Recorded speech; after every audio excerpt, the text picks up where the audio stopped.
नमस्कार मित्र, आम्ही निघालो चिकलठाणचा गणपती बघायला। तिथला प्रसिद्ध गणपती म्हणजे चिकलठाणचा महाराजा। गाडीवरती गेलो होतो, एका दुकानासमोर गाडी पार्क केली, तिथून थोडं पायी अंतरावर चालत गेलो। रात्री जास्त गर्दी असते म्हणून त्यांनी तिथे ब्रॅकेट लावले होते, पण सकाळी काही जास्त गर्दी नव्हती। मग त्या ब्रॅकेटमध्ये खाली वाकून शिरलो मस्तपैकी। तिथे त्यांनी वैष्णोदेवीचा देखावा ठेवलाय।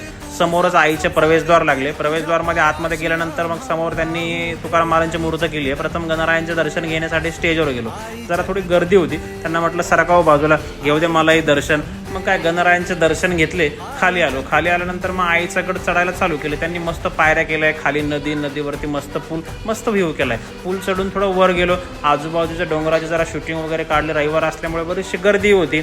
मग काय आईच्या गुफेमध्ये शिरलो। गुफेमध्ये शिरल्यानंतर खूप मस्त अंधारही होता। त्यांनी मस्त डेकोरेटसाठी वडाच्या काड्या वगैरे लावल्यात, खूप मस्त डेकोरेट केले। मग काय लाईनमध्ये राहिलो उभो, माझा नंबर आला। मग आईसमोर गेलो, आईचे दर्शन घेतले। म्हटलं देवी आई, तुझ्या दर्शनासाठी आलोय, मला सुखी ठेव।